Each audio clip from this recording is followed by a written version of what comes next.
ನಮಗೆಲ್ಲರಿಗೂ ಕೂಡ ಒಂದು ಮನರಂಜನೆಯನ್ನ ನೀಡಬೇಕು ಅಂತ ಹೇಳಿ ಜಾತ್ರಾ ಕಮಿಟಿಯ ಎಲ್ಲ ಸದಸ್ಯರು ಇವತ್ತು ಒಂದು ರಸಮಂಜರಿ ಕಾರ್ಯಕ್ರಮವನ್ನು ಮಾಡಿದ್ದಾರೆ.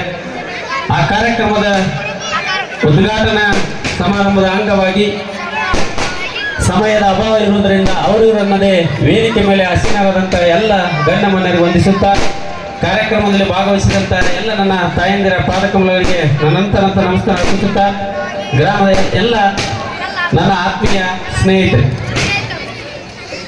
ಜಾತ್ರೆ ಅನ್ನೋದು ಇಂದು ನಿನ್ನೆಯದಲ್ಲ.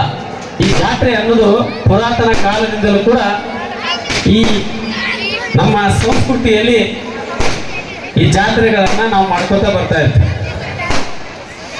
ಯಾಕೆ ಅಂತಂದ್ರೆ ಒಂದು ದೇವರ ಮೇಲೆ ಭಕ್ತಿಯಿಂದ, ಇನ್ನೊಂದು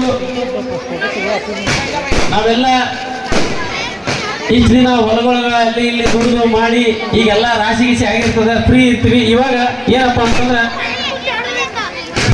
ಏನು ಓಣೆಯ ಎಲ್ಲ ಹಿರಿಯರು ಎಲ್ಲ ಯುವಕರು ಒಂದಾಗಿ ಒಗ್ಗಟ್ಟಾಗಿ ಈ ಯುಗಾದಿ ದಿನ ನಮ್ಮ ಕಹಿ ನೆನಪುಗಳನ್ನು ಮರೆತು ಸಿಹಿ ನೆನಪುಗಳೊಂದಿಗೆ ಇವತ್ತು ನಾವೆಲ್ಲರೂ ಒಂದಾಗಿ ಇವತ್ತು ಶಾರದಾ ದೇವಿಯ ಜಾತ್ರೆಯನ್ನು ನಾವು ಆಚರಣೆ ಮಾಡ್ತಾ ಇದ್ದೀವಿ.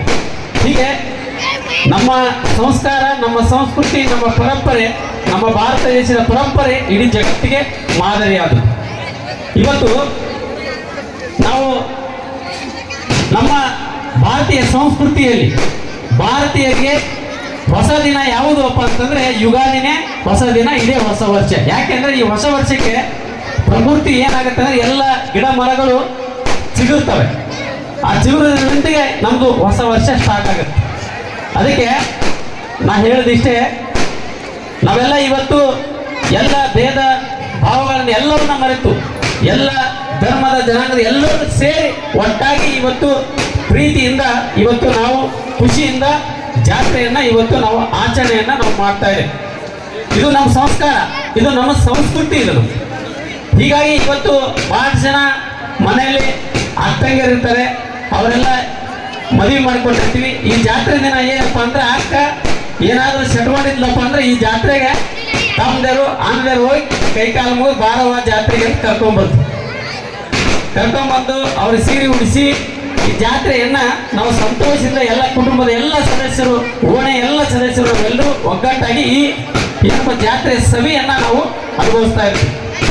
ಇವತ್ತು ಮುದ್ದೇವರದಲ್ಲಿ ಜಾಮಾನ ಜಾತ್ರೆ ನಂತರ ಅತ್ಯಂತ ದೊಡ್ಡ ಪ್ರಮಾಣದಲ್ಲಿ ಜಾತ್ರೆ ಯಾವುದು ನಡೀತದಪ್ಪ ಅಂತಂದ್ರೆ ಅದು ಶಾರದಾ ದೇವಿ ಜಾತ್ರೆ.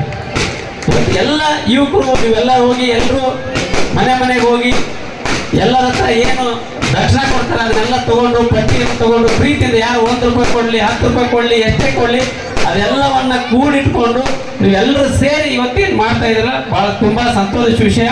ಇದು ಹೀಗೆ ಮುಂದುವರಿಬೇಕು. ಯಾಕಪ್ಪ ಅಂತಂದ್ರೆ ನಮ್ಮ ಸಂಸ್ಕಾರ, ನಮ್ಮ ಸಂಸ್ಕೃತಿ, ನಮ್ಮ ಪರಂಪರೆಯನ್ನು ಉಳಿಸ್ಬೇಕು. ಇವತ್ತು ಅದರ ಜೊತೆಗೆ ನಮ್ಮ ಧರ್ಮವನ್ನ ರಕ್ಷಣೆ ಮಾಡುವಂತ ಕೆಲಸವನ್ನ ಮಾಡ್ಬೇಕು. ನಮ್ಮ ಧರ್ಮವನ್ನ ರಕ್ಷಣೆ ಮಾಡೋದ್ರ ಜೊತೆಗೆ ಅನ್ಯ ಧರ್ಮವನ್ನ ಪ್ರೀತಿಸುವಂತ ಗುಣಗಳನ್ನ ನಾವು ಜೀವನದಲ್ಲಿ ನಾವೆಲ್ಲರೂ ಅಳವಡಿಸಿಕೊಂಡಿದ್ದೇವೆ. ಆದರೆ ನಮ್ಮ ಭಾರತ ದೇಶ ಅಭಿವೃದ್ಧಿ ಹೊಂದುವುದರಲ್ಲಿ ಯಾವುದೇ ಸಮಸ್ಯೆ ಇಲ್ಲ. ಈಗಾಗಲೇ ಇಡೀ ಜಗತ್ತಿನಲ್ಲೇ ಅತಿ ಹೆಚ್ಚು ವೈದ್ಯರನ್ನು ಹೊಂದಿರುವಂತ ದೇಶ ಯಾವುದು ಅಂದ್ರೆ ಭಾರತ. ಇವತ್ತು ಯಾವ ದೇಶದಾಗ ಹೋದ್ರು ಕೂಡ ನಮ್ಮ ಡಾಕ್ಟರ್ ಸಿಗ್ತಾರೆ, ಯಾವ ದೇಶಕ್ಕೆ ಹೋದ್ರು ಕೂಡ ನಮ್ಮ ಇಂಜಿನಿಯರ್ಗಳು ಸಿಗ್ತಾರೆ. ಇವತ್ತು ನಾಸಾದಲ್ಲಿ ಎಷ್ಟು ಜನ ಇಂಜಿನಿಯರ್ಸ್ ಅದರಲ್ಲ ಅದರಲ್ಲಿ 40% ಇಂಜಿನಿಯರ್ ಎಲ್ಲಿ ಬರಪ್ಪ ಅಂದ್ರೆ ಭಾರತದವರೇ. ಇವತ್ತು ನಾವೆಲ್ಲ ಸಾಕಷ್ಟು ಸಾಧನೆಯನ್ನ ಇವತ್ತು ಮಾಡ್ತಾ ಇದ್ದೇವೆ. ಇನ್ನೂ ನಾವು ಮಾಡಬೇಕಾಗಿದೆ. ಇನ್ನೂ ಈ ದೇಶದಲ್ಲಿ ಅನೇಕ ಬದಲಾವಣೆಯನ್ನ ಯುವಕರು ತರಬೇಕಾಗಿದೆ. ಶಿಕ್ಷಣದಲ್ಲಿ ಬದಲಾವಣೆ ಆಗಬೇಕಾಗಿದೆ. ಯಾಕಂದ್ರೆ ಶಿಕ್ಷಣದಲ್ಲಿ ಇನ್ನೂ ಕೂಡ ಸಮಾನತೆ ಇಲ್ಲ ಈ ದೇಶದಲ್ಲಿ, ಅದು ಬರಬೇಕಾಗಿದೆ. ಅದರ ಜೊತೆಗೆ ಸಾಮಾಜಿಕ ನ್ಯಾಯಕ್ಕಾಗಿ ನಾವು ಹೋರಾಟವನ್ನು ಮಾಡಬೇಕಾಗಿದೆ. ಯಾಕೆಪ್ಪ ಅಂದ್ರೆ ಇವತ್ತು ಸರ್ಕಾರ ಇವತ್ತು ನಮಗೆ ಏನು ಮೀಸಲಾತಿಯನ್ನು ಕೊಡ್ತಾ ಇದ್ದಾರೆ, ಆ ಎಲ್ಲ ಮೀಸಲಾತಿಗಳು ಕೇವಲ ಒಂದೇ ಕುಟುಂಬಕ್ಕೆ ಹೋಗ್ತಾ ಇದೆ. ಇವತ್ತು ರಾಜಕೀಯ ಮೀಸಲಾತಿ ಇರ್ಬೋದು, ಇವತ್ತು ಶಿಕ್ಷಣದಲ್ಲಿ ಮೀಸಲಾತಿ ಇರ್ಬೋದು. ಯಾಕಂದ್ರೆ ಒಬ್ಬ ಮಗ ಡಾಕ್ಟರ್ ಆಗಿರ್ತಾನೆ, ಆ ಮಗನೂ ಎಲ್ಲ ಆರ್ಥಿಕವಾಗಿ ಸಾಮಾಜಿಕ ಎಲ್ಲ ಅಭಿವೃದ್ಧಿ ಹೊಂದಿರ್ತಾರೆ. ಆದರೆ ಮುಂದೆ ಮತ್ತೆ ಸರ್ಕಾರದ ಸವಲತ್ತುಗಳನ್ನ ಅವರೇ ತಗೋತಾರೆ. ಅದಕ್ಕೆ ಇವತ್ತು ಸುಪ್ರೀಂ ಕೋರ್ಟ್ ಕೂಡ ಹೇಳಿದೆ, ಯಾರು ಕೆನೆ ಪದರನ್ನು ತಿಂದಿದ್ದಾರೆ ಅವರನ್ನ ಹೊರಗಿಟ್ಟು ಅದೇ ಮೀಸಲಾತಿಯನ್ನ ಅದೇ ಸಮಾಜದ ಬಂಧುಗಳಿಗೆ ಬಡವರಿಗೆ ಕೊಂಡು ನೀಡುವಂತದ್ದಾದ್ರೆ ಮಾತ್ರ ಸಮಾಜದಲ್ಲಿ ಬದಲಾವಣೆ ಆಗ್ತದೆ, ಇಲ್ಲಿದ್ರೆ ಸಮಾಜದಲ್ಲಿ ಬದಲಾವಣೆ ಆಗಲ್ಲ. ಅದರ ಜೊತೆಗೆ ರೈತರು ಸಂಘಟಿತರಾಗಬೇಕಾಗಿದೆ. ಯಾಕಂದ್ರೆ ರೈತ ನಕ್ಕರೆ ಮಾತ್ರ ಜಗವೆಲ್ಲ ನಗುವನು. ಇವತ್ತು ಈ ದೇಶಕ್ಕೆ ಅನ್ನ ನೀಡುವನು ರೈತ. ಅದರ ಜೊತೆಗೆ ಈ ದೇಶವನ್ನ ಕಾಯುವನು ಯಾರು ಅಂದ್ರೆ ರೈತನ ಮಗನೇ. ಯಾಕಂದ್ರೆ ಇವತ್ತು ನಮ್ ಗೋಪಾಲ ಗೊತ್ತದೆ, ಇವತ್ತು ನನ್ನ ಮಗ ಆಗಲಿ ರಾಜಕಾರಣಿ ಮಗ, ದೊಡ್ಡವ್ರ ಶ್ರೀಮಂತರ ಮಕ್ಕಳು ಯಾರು ದೇಶ ಕಾಯಂಗಿಲ್ಲ.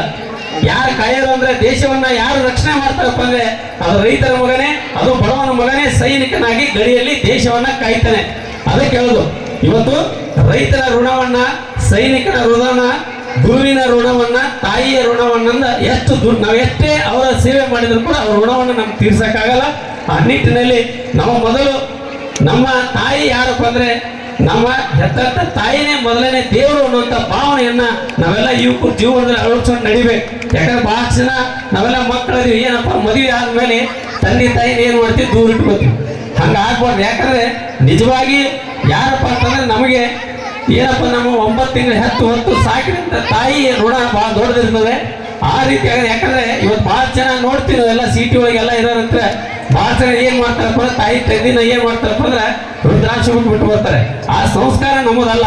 ನಮ್ಮ ಭಾರತದ ಸಂಸ್ಕಾರ ತಂದೆ ತಾಯಿಯನ್ನೇ ದೇವರು ಅಂತ ಪೂಜೆ ಮಾಡಿದ ಸಂಸ್ಕಾರ ನಮ್ಮದು. ಆ ನಿಟ್ಟಿನಲ್ಲಿ ನಾವೆಲ್ಲರೂ ಕೂಡ ನಮ್ಮ ಸಂಸ್ಕಾರ ಸಂಸ್ಕೃತಿಯನ್ನ ಉಳಿಸುವಂತ ಕೆಲಸವನ್ನು ಮಾಡೋಣ. ಮುಂದಿನ ದಿನಮಾನಗಳಲ್ಲಿ ಈ ತಾಲೂಕಿನಲ್ಲಿ ಪ್ರಬಲವಾದಂತಹ ರೈತ ಸಂಘಟನೆಗಳನ್ನ ಕಟ್ಟೋಣ ಅನ್ನುವಂತ ಮಾತನ್ನು ಹೇಳ್ತಾ ಈ ವೇದಿಕೆ ಮೇಲೆ ಮಾತನಾಡಕ್ಕೆ ಅವಕಾಶ ಮಾಡಿಕೊಟ್ಟಿದ್ದಕ್ಕಾಗಿ ತಮ್ಗೆಲ್ಲರೂ ಕೂಡ ವಂದಿಸುತ್ತಾ ನಂತರ ಮಾತನ್ನು ಮುಗಿಸ್ತಾ ಇದ್ದೇನೆ. ಜೈ ಜೈ.